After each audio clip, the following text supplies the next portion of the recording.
The views expressed on this program are those of the commenters alone. They do not represent the views or opinions of Valley News Live, our parent company, or our advertisers.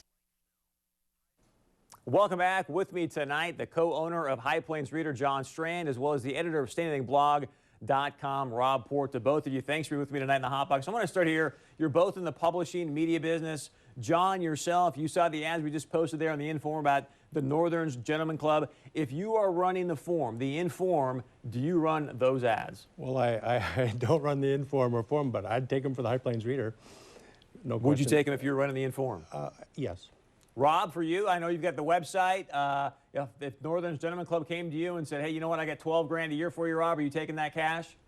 Absolutely, yeah. I don't know why you wouldn't. And frankly, I think it's a decision that Forum should make for themselves. It's a beautiful thing about the free market. If enough people don't like the decision that the Fargo Forum is making, I'm sure the Forum's customers will let them know about it. And I'd like to say the only thing I found offensive in the last while is super PAC ads. If we want to talk offensive, let's talk super PACs and their brainwashing of the people and the millions and millions they poured into getting our thoughts going. Sort of alluding to sex, I want to move on to NDSU. President Dean Brashani recently, they had a situation where they were going to get a grant, and Dean Brashani ended up stopping this grant because they were going to be associated with Planned Parenthood. Many people are saying that Dean Brashani stopped this grant money from coming in because he was getting leaned on by a bunch of right-wing nutballs, if you will, was kind of the headline and Ms. Allen's story. Do you think President Brashani gave up the money and, academic freedom to say, hey, you know what, we better not do this because we may not get funded in the session? I don't think the case is there, Chris, that he did do that, but I think that's what happened.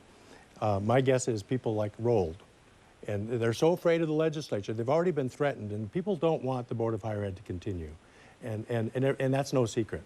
The notion that some criticism over some sex ed funds for a state that's one of three with an increasing rate of teenage pregnancy, the notion that that's a problem, but then the counter side of that is, hey, we're questioning lots of things about higher ed, the Sioux logo, the plane that Rob speaks about, and you do notice, I'm afraid that he folded. And I'm afraid that these politicians need to stay out of higher ed and education and do their work and quit micromanaging these academic programs. Rob, I cannot wait to hear your response to what John just said about the ledge being out of higher ed. But he also, did Dean Brashani make the right choice here or not? I think he made the right choice, yes. I think the legislature runs the state. The university system is part of the state. The institutions are created by the state. So absolutely, you should follow the laws set by the legislature. That's just the way it is. If they want to not follow the laws, if they want to be independent, as Mr. Strand says, well, then let's privatize the university system. But as long as the taxpayers are paying for these universities, then they have to follow our laws. As for, do we want to eliminate? I would love to eliminate the Board of Higher Education. I would love to put these guys under the accountability of some elected leaders because there is zero accountability in the university system right now. As for Mr. Brashani's promise to get rid of these funds, I think that's probably going to last about as long as the legislative session lasts. I think he's ingratiating himself because they're considering his budget right now. As soon as that legislative session's over, that money's coming right back. I wouldn't doubt it. It's the same thing he did with tuition last time around when the last legislature appropriated a bunch of money. The university system made some promises on tuition, and what did we get? NDSU students got hit with a huge tuition increase the moment the legislative session was done. So the university system has a terrible track record on this stuff.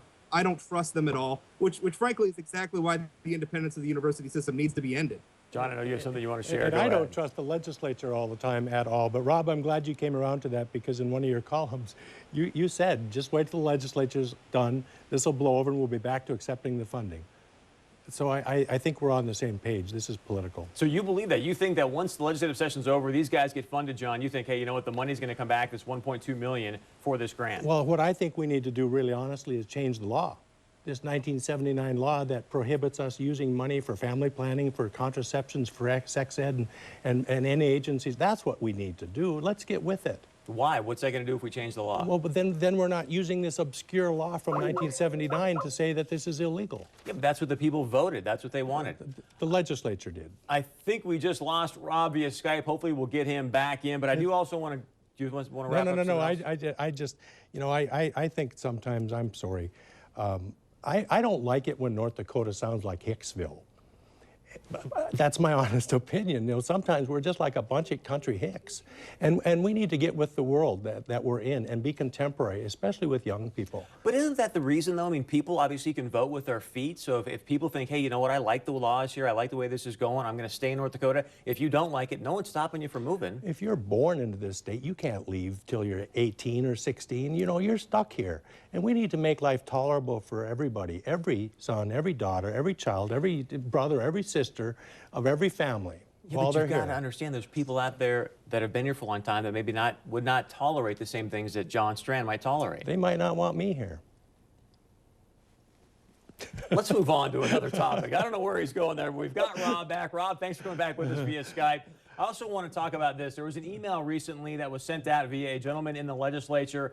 It sort of blew up. A lot of people were offended by this. I do want to bring up the graphic that we've got for this and share with you a little bit about this email and find out for yourself. Do you think this email was offensive that sort of blew up in this gentleman's face or not? The headline basically was this: why men are seldom depressed, men are just happier people. So these are some things that were in the email. What do you expect from such simple creatures? You can be president if you're a guy. You can never be pregnant. You can wear a white t-shirt to a water park. You can wear no shirt to a water park. One mood all the time. Phone conversations are over in 30 seconds flat. Thought for the day: a married man should forget his mistakes. There's no use in two people remembering the same thing. I mean, in my opinion, it's like, lighten up. Come on. The guy's just trying to put a smile on people's faces as they're leaving Bismarck. John, you say? I say, you know, it's not chivalrous, it's sexist. Yeah, but and I know it's humor, but people don't know how cutting humor is sometimes. You just talked about tolerance, and now because this gentleman's statements don't necessarily align with John Strand's values, now you don't have tolerance for this guy. But I'd be called on it if I went out and put a bunch of sexist comments out in a public capacity as an elected official.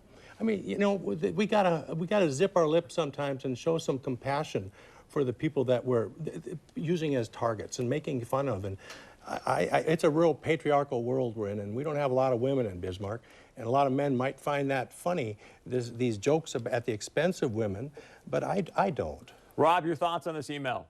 Well, you know, I'm surprised that we're spending time talking about an email. It seems silly to me. I think some people need to grow a sense of humor. I think the people who made a big deal out of this need to find some better things to do with their time. I will say there is a definite double standard about what's sexism. I can promise you that if a female legislator had sent out an email talking about silly husbands who don't ask for directions and who don't know how to cook and don't know how to take care of their children, as a society, we accept that. I mean, heck, it's on television every night. Men are portrayed in sitcoms and in television being buffoons, as being childlike themselves, with their smart wives taking care of them. That's not considered sexist. But making a few jokes about the fact that we've never had a female president, suddenly that's sexist.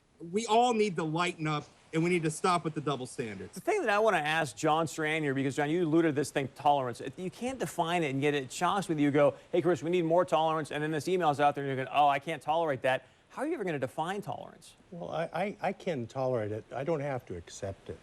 And I don't have to condone it, and I don't have to encourage it. And I think, you know, in our own school systems, I advocate for sensitivity training. I think we should do some in Bismarck, maybe. John, it's always great to have you here. You. Rob, thank you very much. My opinion is this. And one last thing. Rob's in Minot. We're here. Condolences to, we've had two political powerhouses go this week and die, with Chet Wrighton in Minot and Ben Clayburgh in Grand Forks. And just a shout out to their families and communities. We know they're grieving, and it's a big loss to the whole state. Thank you. Yeah, our prayers are with both those families. Rob, again, thank you so much. John Strand as well. Stay close. What if there was a way for maybe some more unfortunate people to get their health care taken care of? We've got a very special Feel Good Friday segment coming up. Stay with us as always. Please join our conversation. Go to our website, 630pov.com. You can call us, email, text, whatever works for you.